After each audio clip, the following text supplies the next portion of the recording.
Comfort zone या अपना zone, जिंदगी को जीना या फिर सिर्फ उसे काटना, वसीयत या फिर अच्छी नीयत, and last but not the least, विरासत या फिर अपनी सल्तनत। Okay, position taken, mike set and hello ji, what's up, कितना तुसी, वेलकम बैक। वेल, जो सवाल मैंने अभी पूछे शॉर्ट में, उनको वापस थोड़ी सी डिटेलिंग में पूछ लेते हैं। हम में से कितने ऐसे लोग हैं जो अपना जोन बना पाते हैं और कितने ऐसे जो अपने कंफर्ट जोन में ही पड़े रह जाते हैं। कितने ऐसे लोग हैं जो अपनी ज़िंदगी को सही मायने में जी पाते हैं और कितने ऐसे जो उसे सज़ा के तौर पे काटते रह जाते हैं। रिमेंबर? हाँ भाई, क्या हाल है? बस यार कट रही है। अरे भैया, कट नहीं रही है, तुम काट रहे हो उसको। ऐसा कितने ऐसे लोग हैं जिनकी नज़र वसीयत पे रहती है, टैन टैन, और कितने ऐसे जिन्हें इस बात से कोई फर्क पड़ता ही नहीं है। सानू की विरासत, जो मेरा आज का सब्जेक्ट भी है।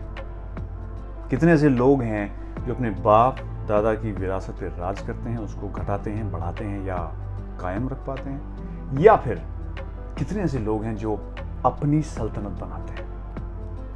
वेल, कहीं ना कहीं हमें आंसर इसका पता है यार। Let's accept the fact. हमने फिल्में देखी हैं, हमारे जो रियल लाइफ में एग्जांपल्स हैं वो भी हमने देखे हैं। So let's get to the point straight. आपका कंफर्ट जोन आपके बेडरूम में पड़ा वो बेड नहीं, आपके हॉल में पड़ा वो काउच नहीं जहां पे आप बड़े बड़े चैनल्स फ्लिप कर रहे हैं। आपका कंफर्ट जोन और अनकंफर्टेबल जोन ये है। यही तो आपको बताता है कि भाई तुझे आज ये काम करना चाहिए या कल। आज नहीं करना चाहिए, कल करना चाहिए। तुझे इससे बात करनी चाहिए, उससे नहीं करनी चाहिए। तुझे ये करना चाहिए, तुझे वो नहीं करना चाहिए। तू ये कर सकता है, तू वो नहीं कर सकता। Right? That hesitation, that confidence all come from this zone. If you have mastery over this, you have mastery over everything. All right. सही तरीके से जिंदगी को जी पाना.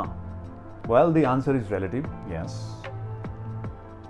लोगों के लिए, बहुत से लोगों के लिए इसकी डेफिनेशन अलग अलग हो सकती है. All right, accepted. But जितना मैं थोड़ा बहुत पढ़ पाया हूँ, सीख पाया हूँ, जान पाया हूँ, उसके हिसाब से मेरी परिभाषा ये है कि जिस इंटेंसिटी के साथ आप अपने काम को कर पाते हैं, प्रोफेशनल काम को, उसी सेम इंटेंसिटी के साथ अगर आप अपनी फैमिली के साथ टाइम एंजॉय कर पाएँ, उतना टाइम दे पाएँ, और उतना ही टाइम आप अपने फ्रेंड्स को दे पाएँ, अपने वेकेशंस को दे पाएँ, अपने आप को दे पाएँ, आपके वर्कआउट को, आपके रीडिंग सेशन को, आपके मेडिटेशन सेशन को, listening to music, watching something productive with happiness, then I think it's living life fully and completely. विरासत, बहुत पैसा है भाई पीछे से, मम्मी पापा का, बाप दादा का दिया हुआ, जानता नहीं तो किसका बेटा हूँ मैं, किसका भतीजा हूँ।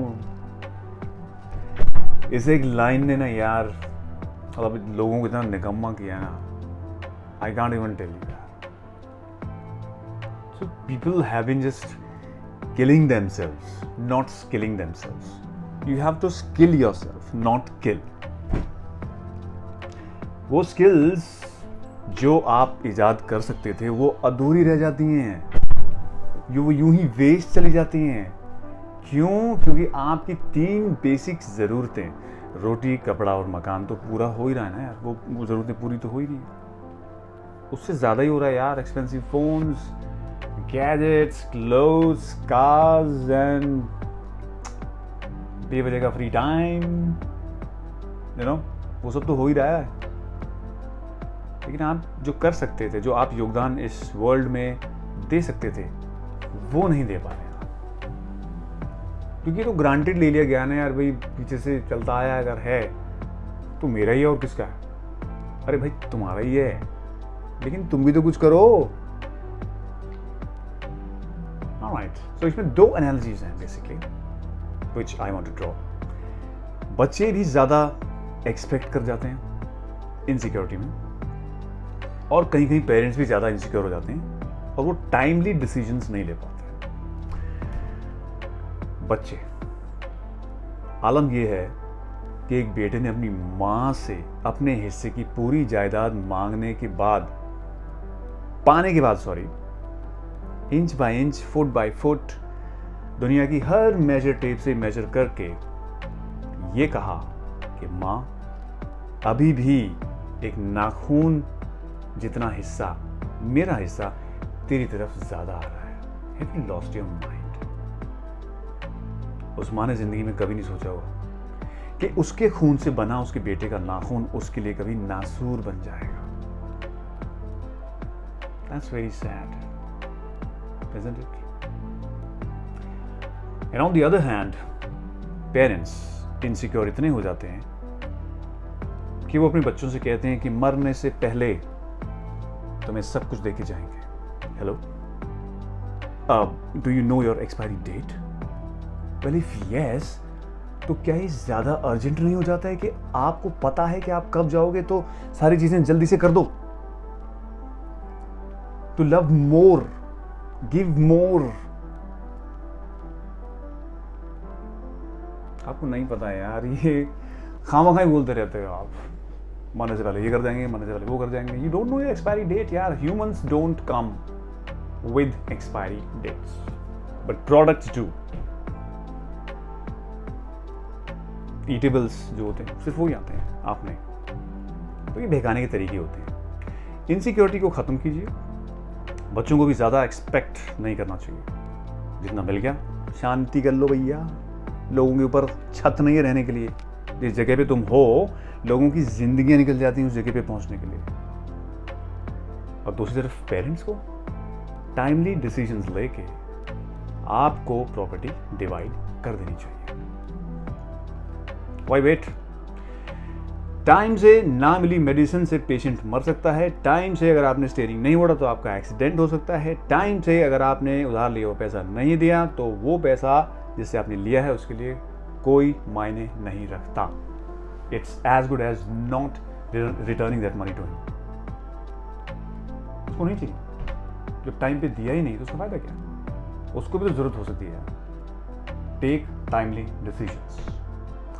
And finally the takeaway of the video is कि क्या वेल्थी फैमिली में पैदा होना सही है या गलत? वेल,